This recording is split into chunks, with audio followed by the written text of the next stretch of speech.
real talk. You can't see me because, you know, I don't have the webcam anymore. I mean, I have the webcam. It actually still exists within the physical realm of reality upon which I also happen to be alive in. I'm just not using it because, you know, I told you like 10 episodes ago, it's fine. But I actually really love this song. I actually like the entire Phoenix Wright DS soundtrack. Go look it up online. It's actually really good.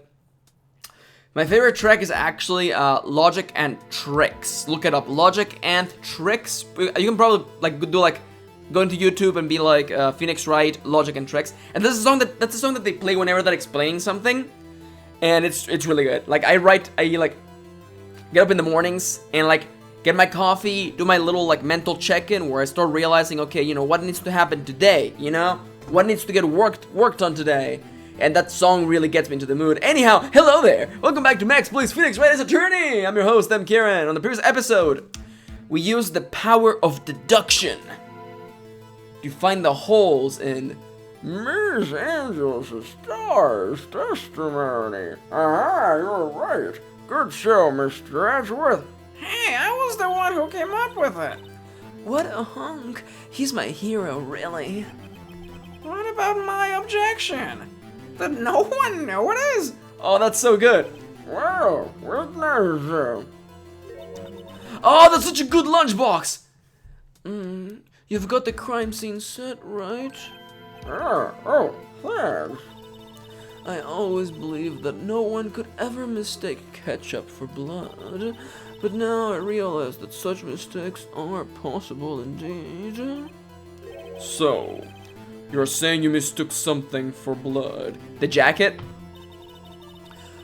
Oh, when she lifted her knife, I thought I saw blood on her breast. Splatter blood from her victim. That's why I thought she must have stabbed them at least twice.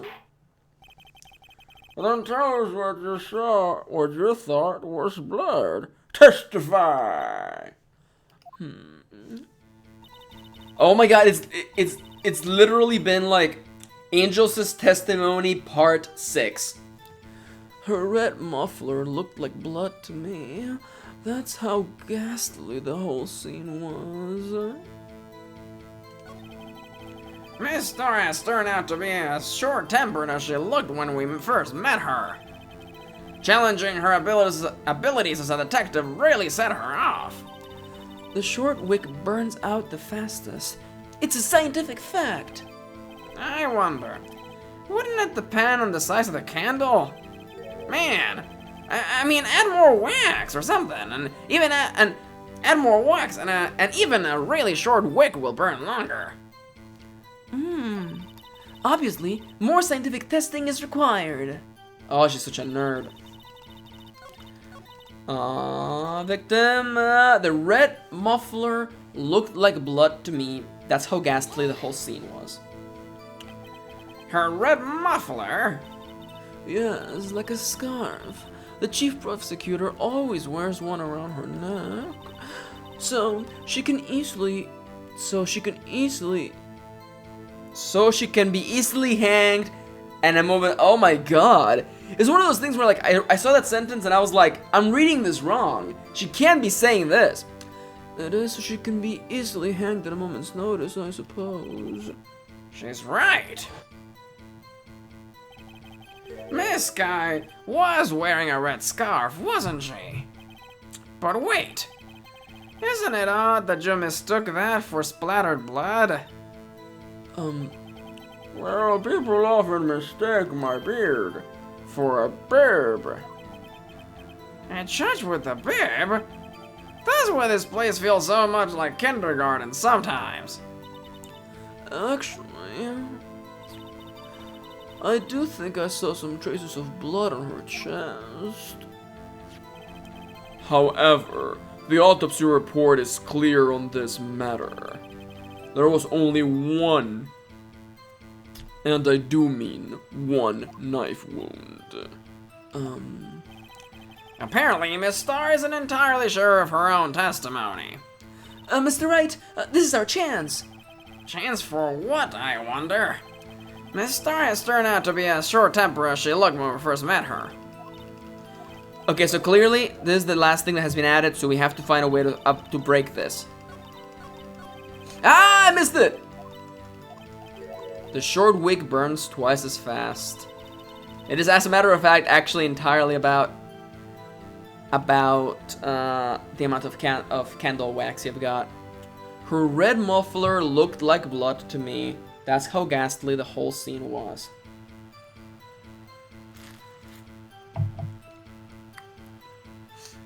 Is there anything we have missed? She's not wearing it in the photo! She's not wearing it in the photo!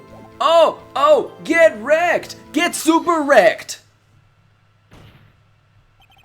Miss Star! I demand the next block, bruh. The witness is clearly not suited for detective work. What? The suspect was not wearing a scarf or a muffler or any kind when she stabbed the victim. And you have proven it yourself with this photograph. Huh, but that can't be. Only a true professional could be so clueless. I'm sure you'll make a good lunch lady, have no fear. Man, Edgeworth is being an ass! Edgeworth, be good! You're burning good, Edgeworth! High five! In the end, Mr. Edgeworth prevails. Whoa. Don't mind my mouse sliding off the face of the earth. I love that, like, I get flustered now. No. I'm like, whoops, you saw the taskbar show up for a second, but the mouse pointer has been on the screen for like 52 episodes so far. I was about to say, I was actually gonna take a pause and be like, you know what, I should save, because I didn't save at the end of the last recording, but you know what? We're gonna play it wild. You and I, we're gonna play it wild. Let's keep moving. In the end, Mr. Edgeworth prevails. What was my objection? Chopped liver?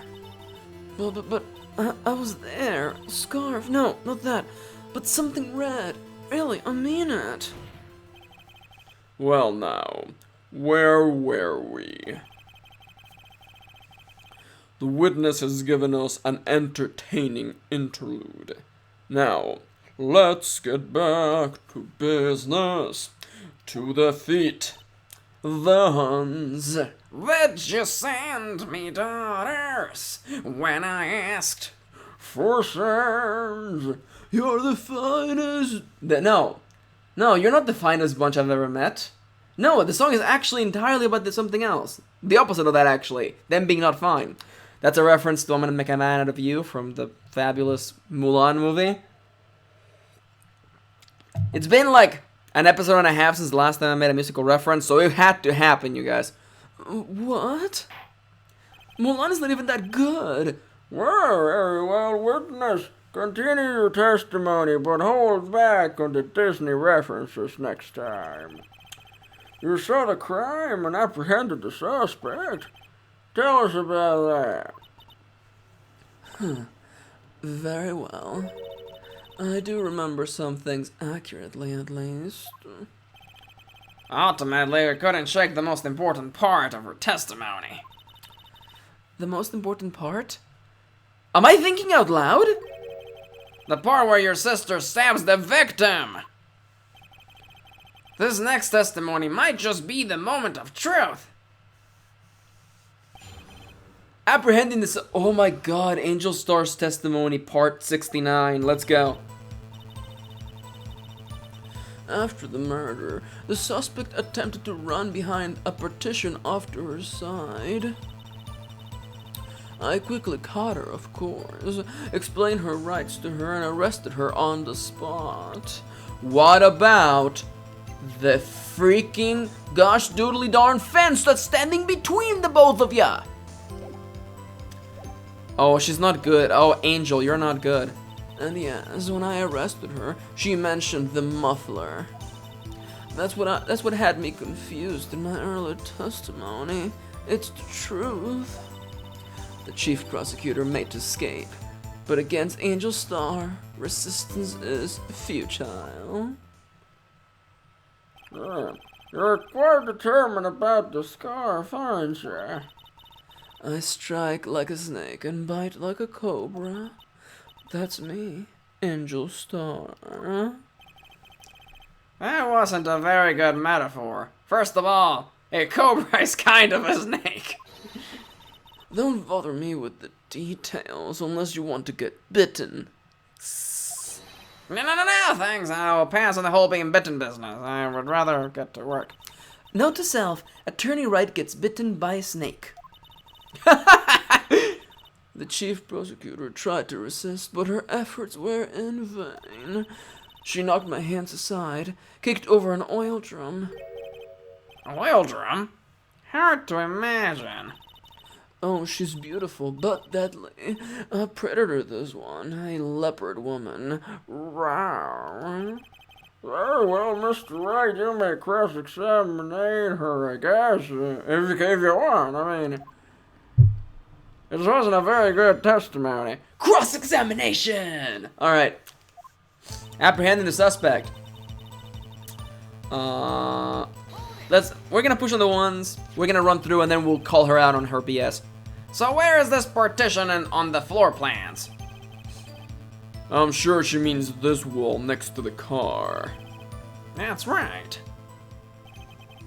There was a wall there, about 6 feet high.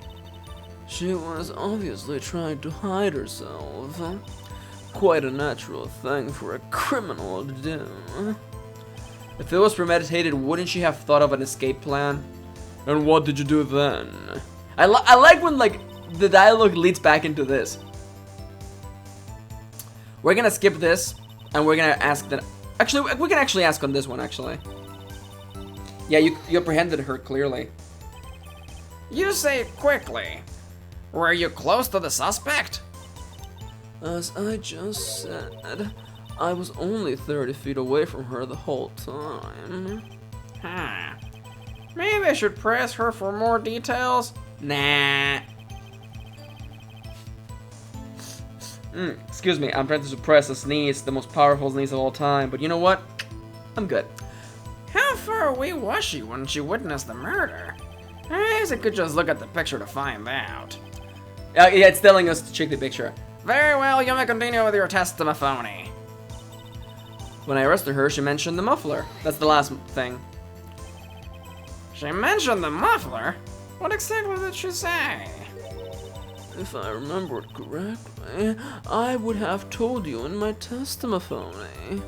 Cheeky. Anyway, all I heard her say was the word muffler.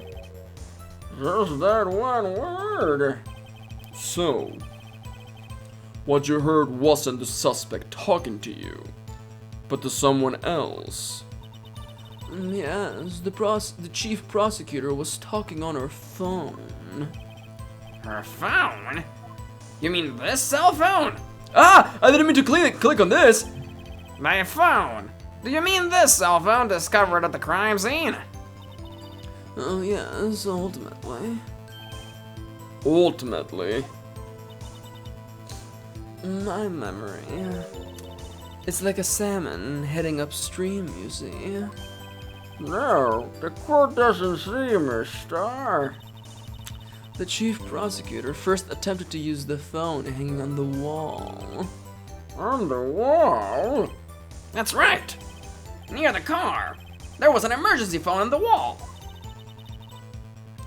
Apparently, it was out of order. And so she used her own cell phone. Indeed, the emergency phone was out of order that day, which seems like a little bit of a problem considering that this was, if anything, an emergency. Yeah, good witnessing, witness. Good witnessing? Whatever happened to good testifying? You should, of course, add this to your testimony. The things I do to please this rookie defense attorney. The cell phone has been updated. She gave up trying to use the cell phone on the wall and just used her cell phone. The chief prosecutor made to escape, but against Angel Star, resistance is futile. She made to escape. Could you be more specific? She brushed it. She brushed aside my hand and ran. It was a terrible sight to see, like a dollop of lard on a pate of foie gras. Huh. Okay, I know what foie gras is, but foie gras sounds like a French fencing move. It's like, en garde, foie gras! I'm sorry. She even kicked over an oil drum at me. An oil drum? There was an oil drum lying on its side at the scene of the crime, wasn't there? I think I mentioned this like twice already, but like when I do the judge voice, I lower my jaw to make that like, to simulate the sound of like a beard in my head, my face, I guess. And speaking with my mouth like that makes me yawn all the time. It's really funny. Some of the crap, I'm always yawning when I'm doing this voice, you see? Try doing it at home. You'll realize that I'm doing nothing for you but yawning. Alright. Yeah, there was an oil drum at the scene of the crime, but it's strange. What is that? If she wanted to escape, why didn't she why didn't she run the other way? The car entrance. That's right. It doesn't make any sense that she would run from behind the partition to the oil drums. Excellent. More mysteries. I wish we could solve a few before finding more, though. So, Miss Guy tried to run. I'm sorry my sister is so suspicious, Mr. Wright. Not as sorry as I am. But she didn't do it. You have to believe me. After the murder, the suspect didn't run behind the partition. Okay, so that loop right there is the loop that brings us to an end. Okay. Did you really? Oh, you caught her quickly, you say? Really? Oh man, you caught her super quickly, didn't you? Your Honor!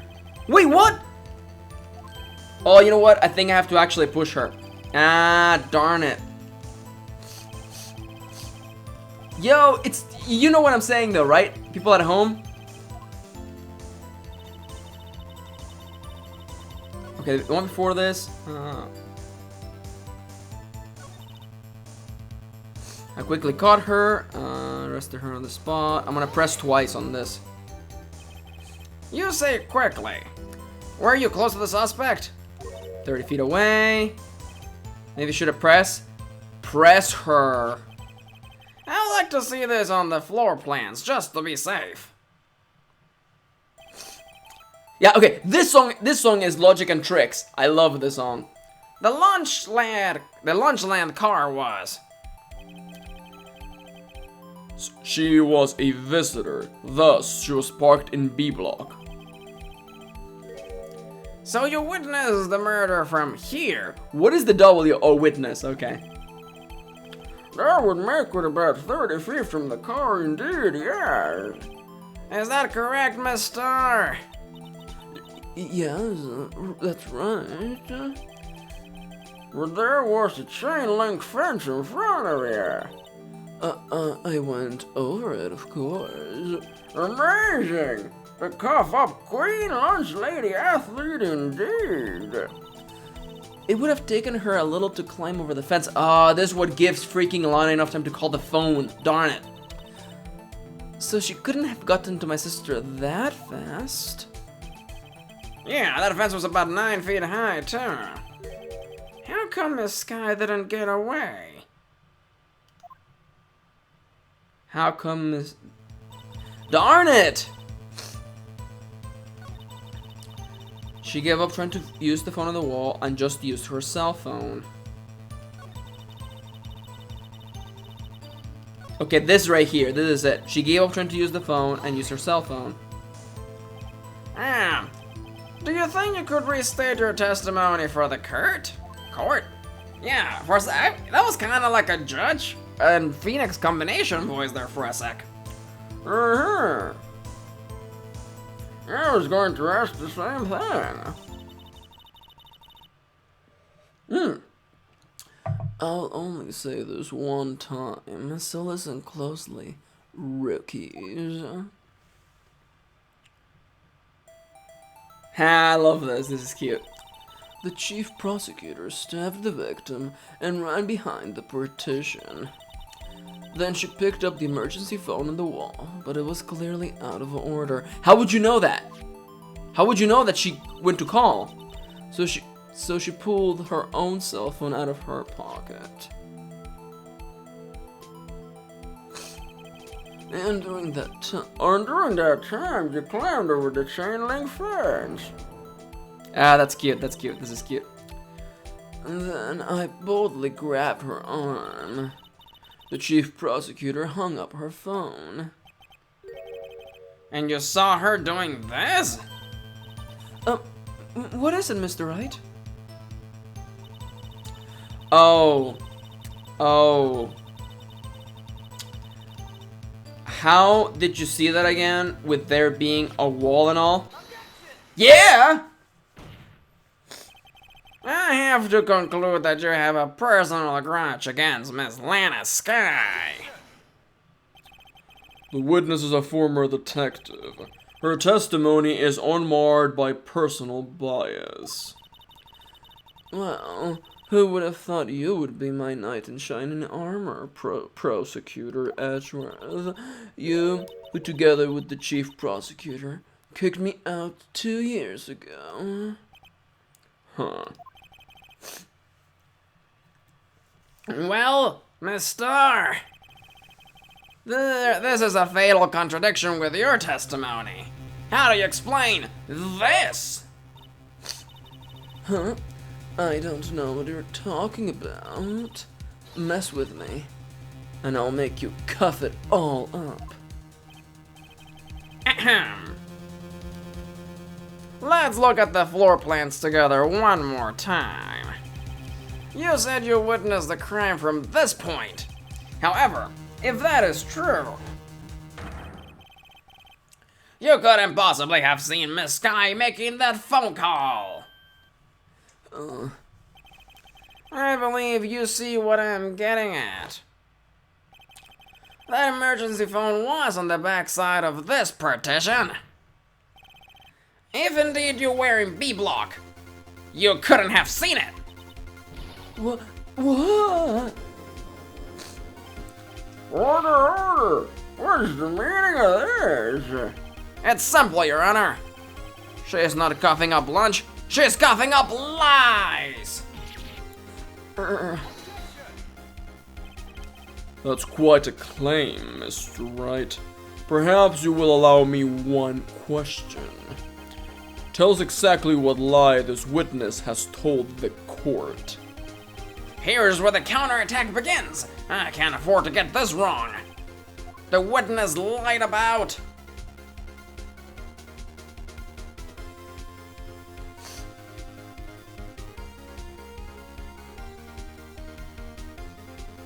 You know what? Oh, damn it! You know how I'm gonna fix this? Okay. If I get it right on the first time, then that'll be fine. If not, I'll just make a save state. So I don't actually lose the case.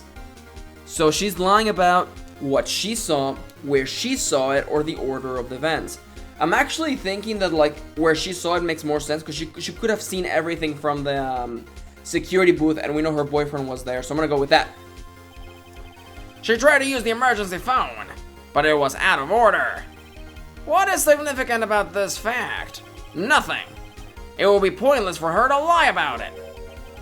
Pointless to lie, I see. The witness did actually see Miss Sky using the emergency phone. In other words, Miss Starr witnessed the crime from a different location. A different location. Now that's a pointless lie if I ever heard one. I double object! Before you call my lie pointless, at least let me tell it. Let me ask the question to a clever wordsmith, Mr. Wright. Just where was the witness when she saw the crime? All the testimony we have heard until now points in one direction. The place from where Miss Starr witnessed this crime was here. Security room.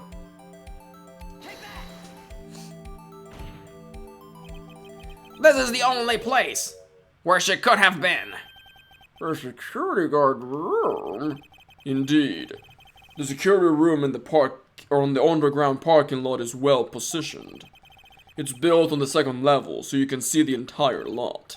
Ah, she would have been able to see the emergency phone from there. Oh man, yawning so much. But why there? There are so many other places she could have seen the phone. Not in this case, Your Honor. The witness, not being part of the prosecutor's office, couldn't park in A block. The only place where she could have seen the crime on the back of the partition is here. I remember in your testimony you said you brought a lunch to your boyfriend in the security guard room, yes? Well, Miss Starr. Oh, is her boyfriend that, like, really lame cop guy? Meek? How many years have I been getting the better of men? To think that the tables could be turned. Today, a man has got the better of Angel Star. Order, witness! What have you done? You used to be a detective. You should have known better. I am not turning back. The guilty will be punished, and I will do what I must to make sure justice prevails. The guilty? Is she talking about Miss Sky? Mr. Wright, doesn't this strike you as odd? Almost as though she's got a vendetta or something. Why did Miss Starr lie? It doesn't make sense. Huh.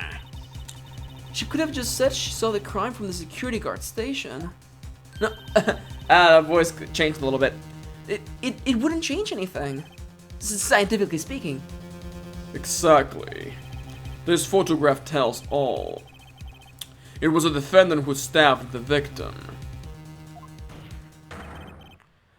That truth still stands. How did she take that photo, though? It still stands? I disagree, Mr. Atworth. What? If a witness is found to be lying, they are guilty of perjury. She knows this. She wouldn't risk that without a good reason. So, tell us what her reason was, Mr. Wright. Uh-huh. Me? Who else? Mr. Wright, let's review what we know. Yeah. Miss Starr witnessed the crime from the security guard station. But she lied and said she saw it from the B block. It must make a vital difference, but what? What would change?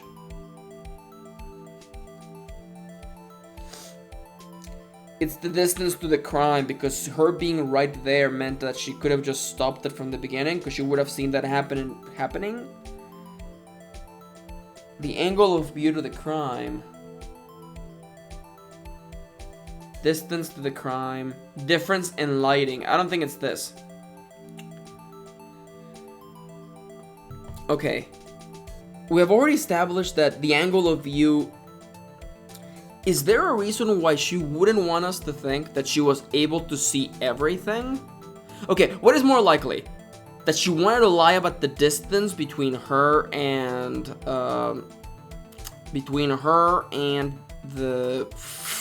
Lena and Miss Sky. What's more likely? But my brain is running on like two different tracks because I just realized who took that photo behind the fence. It was the freaking measly cop. I think he's the one who did it. Now, although that doesn't explain the wound on his hand. But anyways, and I'm like swinging back and forth on my chair. I'm thinking, what's more likely? It's not the difference in lighting. Let's take that out. That's not the answer. What's more likely? That she lied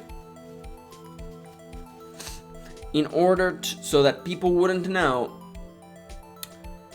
that she was able to see everything from the beginning, or that she was closer than she claimed to be. What's more likely? What seems to matter most? The distance or the angle? We have already established that the only place where she could have seen everything. Oh man, this is actually tough because I don't know which one it is. What matters the most, the distance or the angle?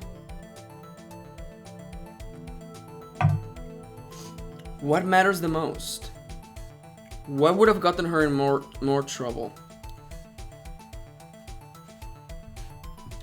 Because I don't know if you can just go down the stairs on this freaking map or whatever.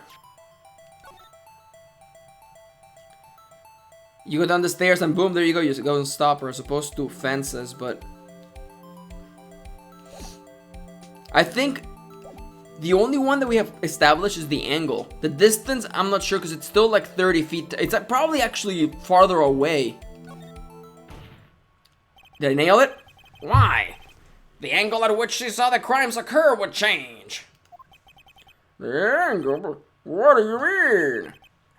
Well, the security guard station is on the 2nd floor, and, she would have sort of a 3D view of the crime. And this is important because, Oh, did my mouse die again? Gosh darn it! Wake up, mouse! Ah!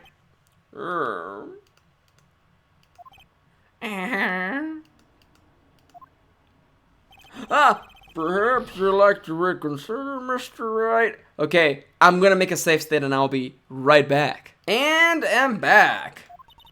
Mr. Wright, let's review what we know. Miss Starr witnessed the crime from the security guard station. But she lied and said she saw it from the B block. It must make a vital difference, but... Okay, so it must be the distance to the crime then. It changes the distance between her and the scene of the crime. My condolences, Mr. Wright. But one look at the floor plans and it's quite clear. The distance between the scene of the crime and the guard station is 30 feet. I don't see how that would change what she could see. What she saw is not in question here. What matters is the time it would take her to reach the scene of the crime. Huh. Miss Starr, you witnessed the crime from the security guard station. Now, Excuse me. how long did it take you to go from there to the scene of the crime where you arrested Miss Sky? Huh. Well, witness. You, Yes? You ordered the squid wheels, right? The quality of my lunches has gone from low to inedible. I was bringing a PB&J lunch with fresh boysenberry jam to my boyfriend. Boysenberry for a boyfriend. He wasn't in the station, so I waited. I witnessed the crime from the Waswalt station. What about the photograph?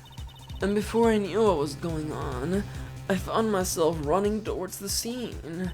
But the door was locked. I couldn't open it.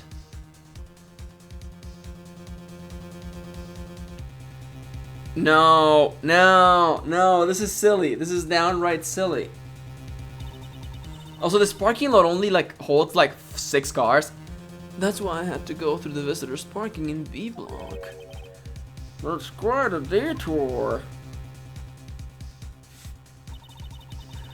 It probably took me at least 5 minutes to get to the scene of the crime. For 5 minutes? Man, her testimony is just balls. Yeah, this changes things considerably. But it was that woman over there in the defendant's chair who stabbed him. I know it. I have photographic evidence. I swear it. I swear on my finest plastic spork. You have a point, and the spork is a wonderful invention. Would you like another caviar lunch, Your Honor? Absolutely.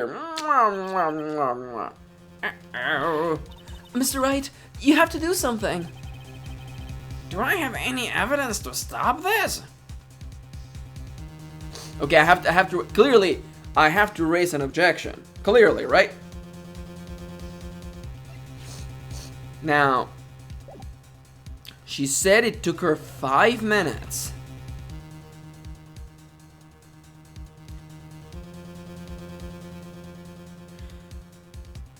We have already established. Wait. Oh, I didn't know I could do this actually. This is way easier. This photograph contradicts her evidence because in this photograph she's already wearing blood. She already has blood, which means that it was taken after the murder. Yes, I'll raise an objection.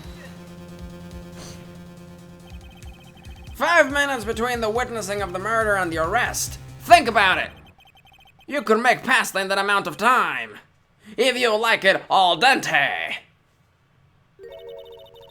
I've got lunchboxes that tie pasta into knots, Rookie. A 5-minute blank? Isn't that strange, everybody? Strange. If you were a criminal, what would you do with 5 minutes, Your Honor? Well, I guess I would flee the scene. Hey! Don't get the wrong idea. I didn't kill nobody. But you have the instincts of a killer. You would run. But this time was different. Miss Guy dwaddled at the scene of the crime. She even had her picture taken. No true criminal would act this way. It's inconceivable. Yarg, I have had it with you. Well then, we're playing the nice chill music, which makes me think we just barely survived this chapter in the story. It seems we've come to the end of this testimony. She has a grudge against the defendant, and there is a blank in her memory. Mr. Ashworth, is the next witness ready to go? Unfortunately, I appear to have overestimated this witness on account of her professional history. We did it! We screwed that can shut. We screwed that can shut, Mr. Wright. That was too close. I'm afraid the cough-up queen has been dethroned. And with that, the court is adjourned. Hold it! Is it Larry Butts? Mr. Ashworth, you ordered the squid wheels too, am I right? That's the one you tried to foist off on me. I prefer to not take the defense team's leftovers. Anything else to say? I might be able to save you. I have decisive evidence. What was that? Is this another one of her trick lunchboxes? My apologies, but we have no further questions to ask of you, Miss Starr. Is this your jumbo lunchbox, sir? Woohoo! A triple-decker! Out of deference to the witness's determination, I will allow uno mas testimony. Let's hear about this decisive evidence. Like the lunch lady motto says, you won't be disappointed. What she's going to pull out of her lunchbox this time? Lunchbox jokes. Decisive evidence. Oh yeah, you should have probably mentioned those 5 minutes earlier. I should have mentioned those 5 minutes when I wasn't looking at the scene of the crime. And now, to the matter of the victim's shoe. Did I not bring this up? I'm sorry. 2 taps of blood were found on this shoe. One was of course the victim's, and the other was the defendant, Miss Lana Sky's blood. This shoe proves it. It's flawless, decisive evidence. What?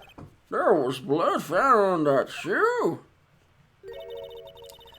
Try lunch, lad. for all of your lunch and decisive evidence needs. Witness, what is the meaning of this? Why is this the first time I, the prosecutor, the person on your side, has heard of this evidence? Simple. As I have already stated so before, good sir, I don't trust you with evidence, Mr. Edgeworth. That's why I took the liberty of investigating this myself. And you had blood tests performed on this pair of shoes? Didn't I mention? I have 3 boyfriends in forensics. In any case, Your Honor, I can't accept this as evidence. What? You should know the 2 rules of evidence law, Miss Starr. Rule 1.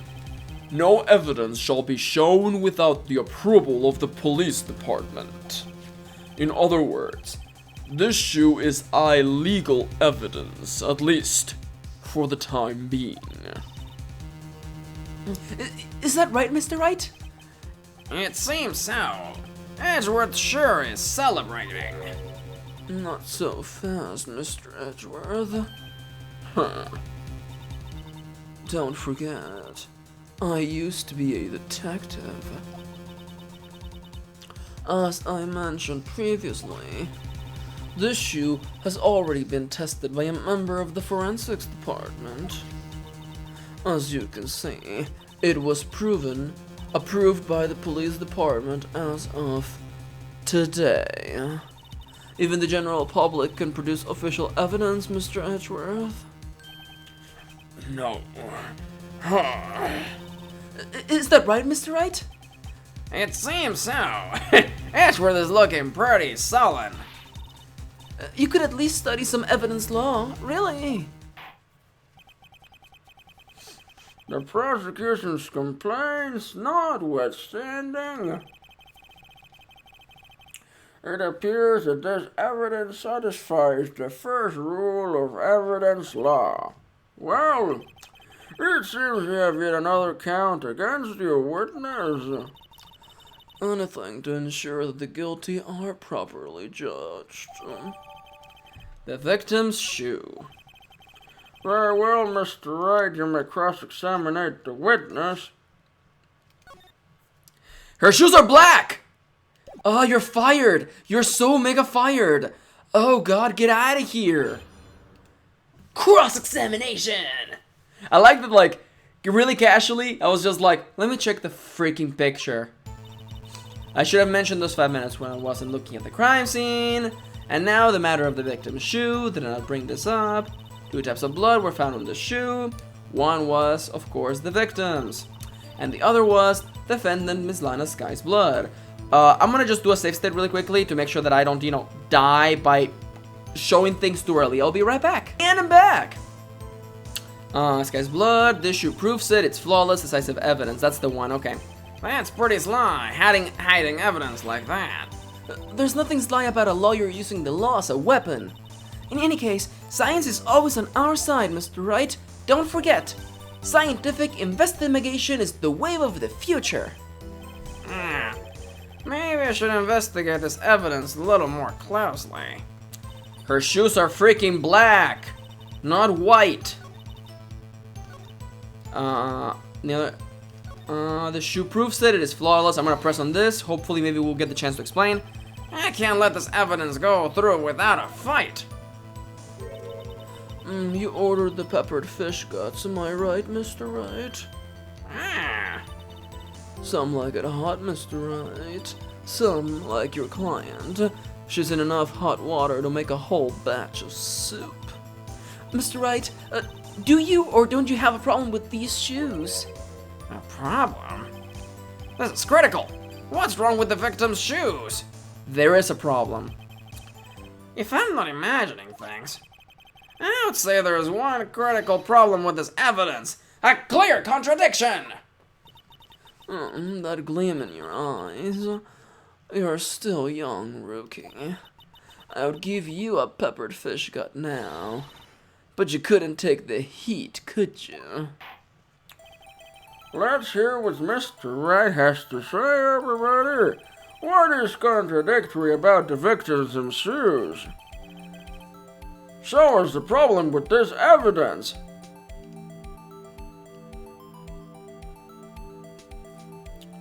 It's the fact that they're white. They're white. The problem with this evidence is here. Where? Take that finger and point it at your own head, Mr. Wright. Ah, darn it! That's enough. This court seems no reason to further prolong the trial. The defense has failed to give the court sufficient reason to doubt the You lose. Game over. I'll be right back. I'll be right back. And we're back! The shoe proves it. It is flawless, decisive evidence.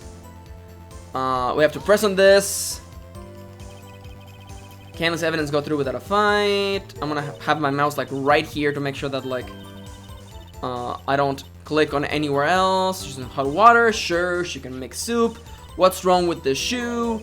I mean, it's in the picture. It's black, so I mean, yeah, there's a problem. There's a huge problem, and I guess the other problem would be that there's blood on the bottom of the sole, which is it's a little bit weird. But you couldn't handle the heat, could you? Let's hear it one more time. So is the problem with this evidence?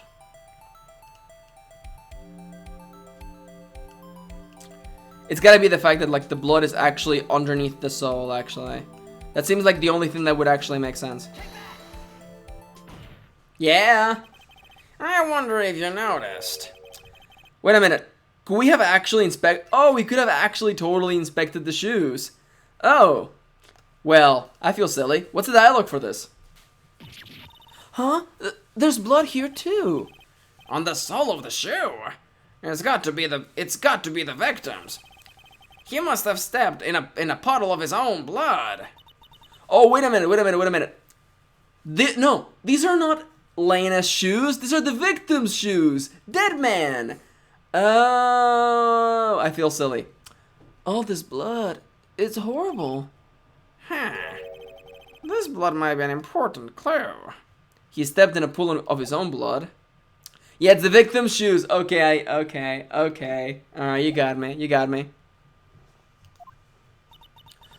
Don't mess with me, rookie. Or it'll be your blood on the bottom of my shoe. Indeed. There's quite a bit of blood on the bottom of the shoe. It makes sense. The victim was stabbed with a knife. What could possibly be contradictory about blood on the bottom of his shoe? He died from blood loss. What's contradictory about blood in the bottom of his shoe? He was stabbed in the trunk. He couldn't have stepped in his own blood. This is it. I'm certain of it. I want to make a safe step, but I won't because I'm certain. I believe in this one. Yeah! The problem lies in the footprint, Your Honor. The footprint? Note that the bottom of the victim's shoe is covered in blood.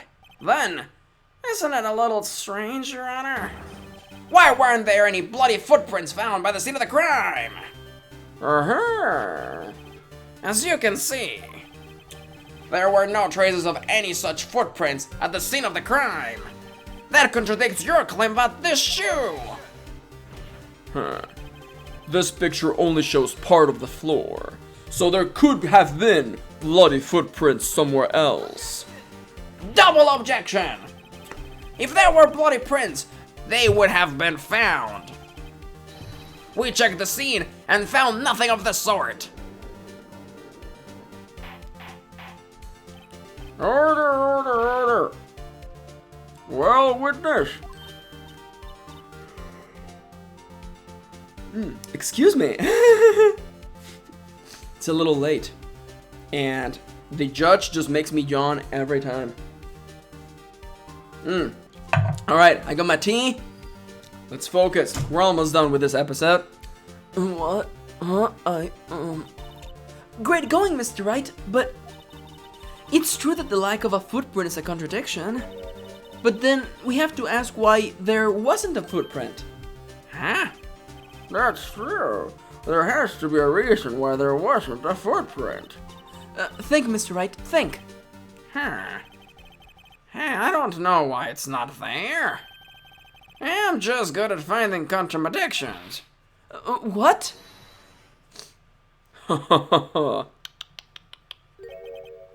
I see. Now I get it. And get what? Our witness is more devious than I gave her credit for.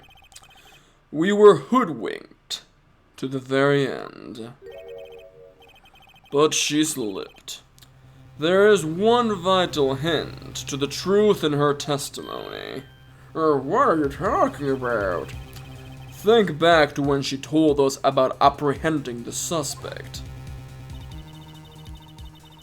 The chief prosecutor tried to resist, but her efforts were in vain. She knocked my hands aside, kicked over an oil drum. Oh, she's beautiful, but deadly. A predator, this one, a leopard woman. Rawr. I thought that was a strange thing for the normally cool-headed chief to do. No kidding. Now, witness, allow me to ask a very simple... Oh, he's gonna say that, like, her throwing oil on top of everything washed away the blood prints, or bloody footprints. Let me ask you a very simple question. This oil drum, was it empty? Oh, that, I'm not sure I like your attitude, Mr. Ashworth. Though apparently you are not the slowest conveyor belt in the lunchbox factory. Witness, well, was the oil drum empty? The oil drum kicked over by the chief prosecutor was brimming with water. Water? What does that mean? Still don't get it, Mr. Wright. Do you want to know the reason she knocked it over? The real reason. You don't mean? Yes. The suspect knocked over the oil drum for one reason, and one reason alone. To erase the bloodstains that would become evidence against her. What? Hot damn! That ties things up quite nicely. The bloodstains left in the victim's shoes tie her quite clearly to this murder. Then, after the deal was done, she knocked over the oil drum to erase the telltale signs. Southern, I'm pretty southern for no apparently clear reason. Why, that's the prosecutor's specialty, erasing evidence. That reminds me, Miss Sky's right hand was hurt. Didn't she say she had cut herself when she stabbed him? So my sister's blood's on the shoe. That's when it happened? Well, I see no reason to prolong this trial. Mr. Wright, do something, please. What? What can I do? Your sister has confessed to the crime, and she tried to conceal it. But... Enough. There is no need for further debate. The verdict, Your Honor. Look at this Von Karma move. Very well. But Angel Star is on the prosecutor's side. She could have been lying about the water. This court finds the defendant, Miss Lana Sky.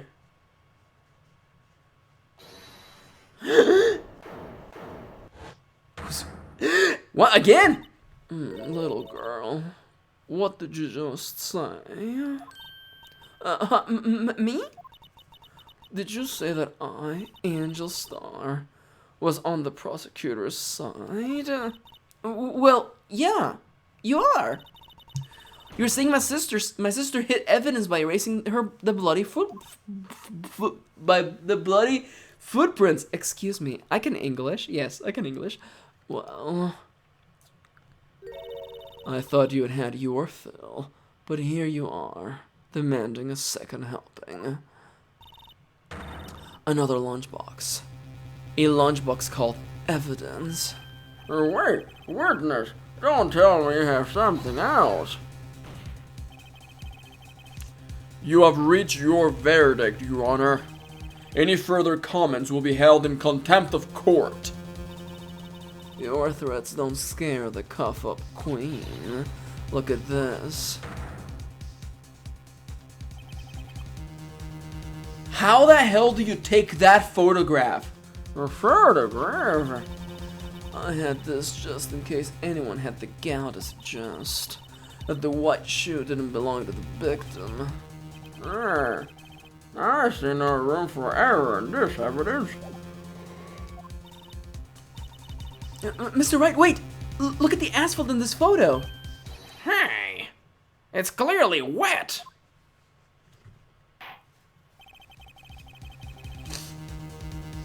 Erasing the last trace of doubt from the corpse's mind. Immediately after the murder, the crime scene was washed with water. I'm sorry, Mr. Wright. I guess I couldn't help after all. It's not your fault. I knew I couldn't win this case from the beginning. And it seems is what your sister wanted anyway. What would Mia do right now? What would she say? I don't know. I'm sorry, Mia.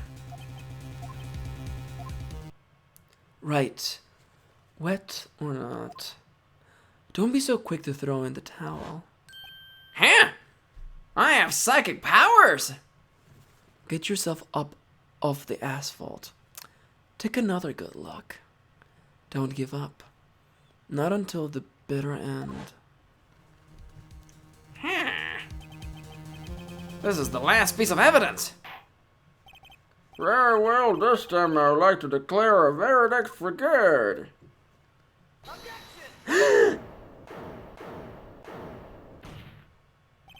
Your Honor, wait! And you too, dear viewer at home, wait, because we'll see the resolution of this following line on the next episode of Max Please Phoenix Wright Ace Attorney.